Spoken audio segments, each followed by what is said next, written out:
ሰላም ጤና ይስጥልን። የተከበራችሁ የባዶ እግር ሚዲያ የዜና ወደ አድማጭ ተመልካቾቻችን በያላችሁበት ሰዓት አቆጣጠር እንደምናላችሁ የሰዓቱ መረጃ ይዘን መጥተናል። አበይቶችን እናስቀድማለን። አፋብን ጎንደር ጠቅላይ ግዛት በላይ ዘለቀ ሜጀር ጀነራል ውባንታ ባታ አንደኛ ኮር ጉና ክፍለ ጦር በአገዛዙ ላይ ድል ተቀናጀ።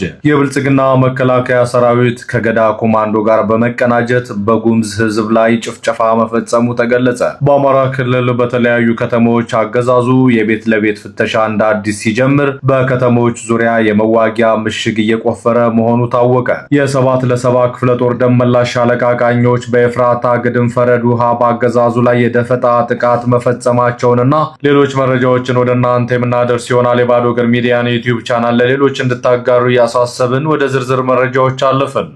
አፋብን ጎንደር ጠቅላይ ግዛት በላይ ዘለቀ ሜጀር ጀነራል ውባንታ ባታ አንደኛ ኮር ጉና ክፍለ ጦር በአገዛዙ ላይ ድል ተቀናጀ። አፋብን ጎንደር ጠቅላይ ግዛት በላይ ዘለቀ ሜጀር ጀነራል ውባንታ ባታ አንደኛ ኮር ጉና ክፍለ ጦር ስቴዲንሳ ብርጌድ፣ ሀገር ቢዘን ብርጌድ እና የጉና ክፍለ ጦር ስራ አስፈጻሚዎች የተሳተፉበት ሁለት አውደ ግንባር ላይ የአብይ አህመድ ወንበር ጠባቂዎች ሲቀጠቀጡ ውለዋል። በስቴ ወረዳ ለተከታታይ 6 ሰዓት በተደረገ የእጅ በእጅ ትንቅንቅ ከበባ ውስጥ አስገብተው አናብስቶቹ አገዛዙን ሰብአዊና ቁሳዊ ኪሳራ አድርሰውበታል። የኦህዴዱ ብልጽግና ቡድን በዙ 23 በድሽቃና 26 ጊዜ ሞርተር ቅንቡላ በመጣል ውጊያ ቢሞክርም የጀግኖችን ብርቱ ክንድ መቋቋምም አልቻለም። በዚህም 17 መከላከያና አድማ ብተና ሲደመሰስ 3 ፓትሮል ቀላልና ከባድ ቁስለኛ፣ 170 የክላሽኮቭ ተተኳሽ፣ 250 የብሬን ተተኳሽ እንዲሁም 11 ወታደራዊ ሻንጣዎች ገቢ በማድረግ አንጸባራቂ ድል ተመዝግቧል። በሌላው አውደ ውጊያ ስማዳ ወረዳ ሀገር ቢዘን ብርጌድ ለተከታታይ 5 ሰዓታት በፈጀ ትንቅንቅ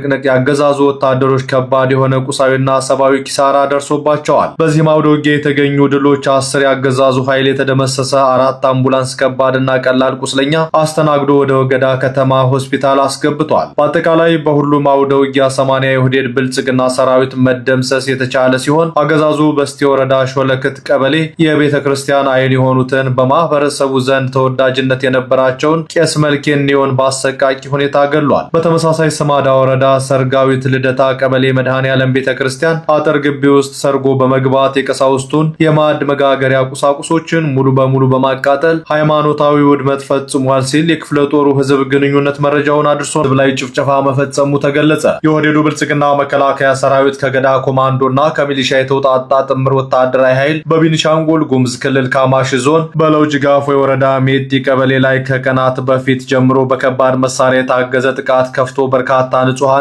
የጉምዝ ብሔረሰብ አባላትን መጨፍጨፋቸውም ታውቋል። በጥቃቱ ከተገደሉት በተጨማሪ በርካታ ንጹሃኖች የቆሰሉ ሲሆን ሀብት ንብረታቸው ሲወድም ቀሪዎቹ ህይወታቸውን ለማትረፍ በመሸሽ ላይ መሆናቸውን የተጎጂ ቤተሰቦች ገልጸዋል። አካባቢውን ወደ ኦሮሚያ ክልል ለማካለል ያለመ ነው በተባለው በዚህ ጥቃት በመከላከያ ሰራዊቱ ፈቃድ ከጥምር ጦሩ ጋር ተሰልፎ ሀብት ንብረት እየዘረፈ በተሽከርካሪ ጭኖ የሚወስድ ቡድን መኖሩንና ከቀንድ ከብት ጀምሮ የቤት ጣራና ግድግዳ ጭምር እየነቀለ ዘርፎ የልሙ ወረዳ ዋና ማዕከል ወደ ሆነችው ገሊላ ከተማ እየወሰደ መሆኑን ነው ምንጮች የገለጹት።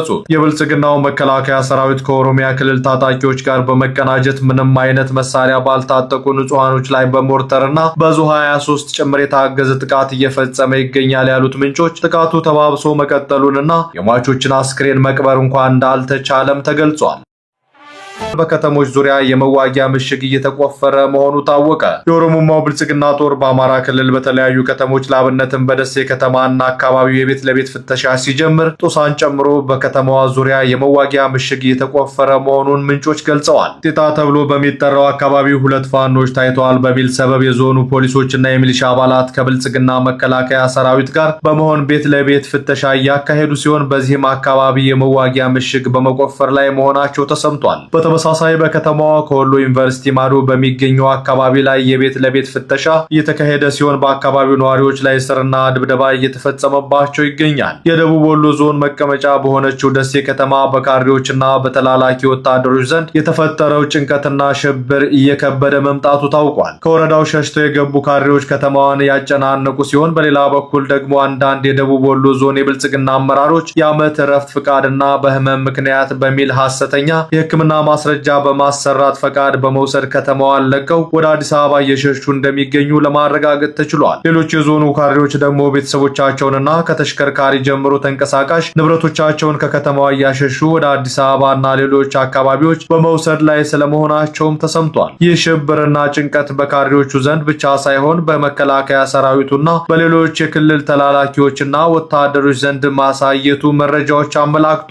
በተለይ ፋኖ ከተማዋን ለመያዝ ተኩስ ከከፈተብን የሚሊሻና የአድማ ብተና አባላቱ ከፋኖ ጋር ተሰልፈው አፈሙዝ ያዞሩብናል በሚል በመከላከያውና በክልሉ ወታደሮች መካከል ከባድ አለመተማመንና ፍጥጫ ተፈጥሯል። በጦሳ ተራራ ልዩ ቦታ መስቀለ ክርስቶስ አካባቢን ጨምሮ በተራራው በርካታ ስፍራዎች ላይ ከጀነራል መድፍ ጀምሮ ታንክና ሌሎች ከባባድ የጦር መሳሪያዎች የተጠመዱ ሲሆን በተጨማሪም የአየር መቆጣጠሪያ ራዳር ሲስተሞች መተከላቸው ታውቋል። በከተማዋ ወደ ሐይቅ ወልዲያ መውጫ ልዩ ስሙ ጢጣ አካባቢ በተመሳሳይ ከባባድ መሳሪያዎች የተጠመዱ ሲሆን በገራዶ አቅጣጫና በሌሎች የከተማዋ ዳርቻማ አካባቢዎች ምሽግ እየተሰራም ይገኛል። በተለይ ከወሎ ዩኒቨርሲቲ ማዶ በሚገኝ አካባቢ የቁም ምሽግ ጭምር እንደተሰራና በከተማዋ ጸጉረ ልውጥ በሚል የጅምላ ፈሳ መኖሩን ባዶ እግር ሚዲያና መረብ ሚዲያ ማረጋገጥ ችለዋል። ደሴ ከተማዋንና ዙሪያዋን አካባቢ ለአብነት እንጥቀስ እንጂ በተለያዩ የአማራ ዞኖች የድርጊት እንዳለም ታውቋል።